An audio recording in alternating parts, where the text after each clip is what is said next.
So I was a little surprised you asked Christy for my number. Welcome back to Twitter Titty Twisters. It's me, your personal titty sommelier, Dalton Pruitt, and folks, back to basics. Okay, we got to get back to our roots. So we're looking at a classic Hooters girl, Leah Finley, and this is just a good old-fashioned set of Hooters on a good old-fashioned Hooters girl.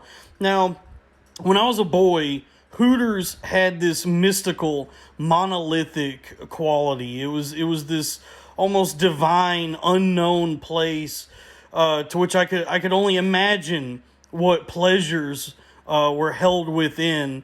And I would dream of the day that I could finally gain access to this Xanadu-esque establishment, like the song Xanadu by the band Rush. You know that one? Xanadu, to stand within the pleasure dome, decreed by Kublai Khan, to taste anew the fruits of life, the last immortal man, to find the sacred river Alf, to walk the caves of ice. Oh, I will dine on honeydew and drink the milk of paradise. Oh, paradise!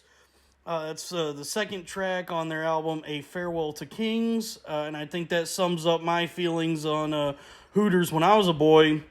Because I wanted to drink the milk of paradise, folks.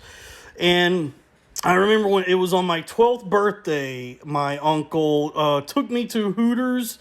I think he wanted to embarrass me, but I just ended up having the time of my life. I finally got to experience all the bosoms that restaurant had to offer in Amarillo, Texas at that time. And I got to dine on not honeydew, but just decent wings. But I wanted to talk about Hooters, the Hooters at Hooters, because, these days we are inundated with spectacle and excess. Pornographic adult content has proliferated throughout the world in our society in a way that I think we've lost sight of just good old-fashioned, wholesome bosoms as featured at Hooters. Because that's the thing, is when you're a boy, just the mere idea of titties is exciting, scandalous, lascivious.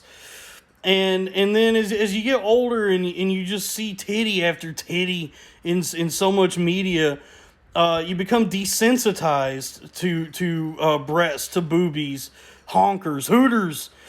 And you kind of lose sight of what made you fall in love with them to begin with, and then in a seeking of your one's youth, you return to that which drew you to breasts to begin with, and that is a classic Hooters girl.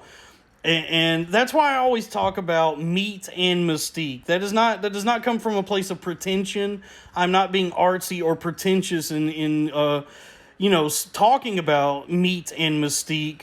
I think it's important that we keep it simple, minimal, and find the simple joy in what breasts are. And I think to over-sexualize them and reduce them to their mere primal sexual traits, to, just mere horniness, lessens what they are and how we perceive them and interpret them. And that's why I think the power of meat and mystique is necessary. The power of suggestion, because that's what Hooters is. It's not an adult establishment. It's not a strip club. It's not pornographic. It is merely suggestive, the way the bosoms are presented there. And therefore, wholesome in a way, looking back on it. And that's what we have here. We have a nice, ample set of jugs tucked densely into the classic skimpy Hooters top, which accentuates the booby meat, but does not reveal all of it to the world. And certainly we have a nice showing of meat poking out the top. You know, the owl, as it were, peeking its head over, giving us a little hoot hoot. And, you know, how many licks does it take to get to the center of these titties? The world may never know. But I will say 10 out of 10 would motorboat.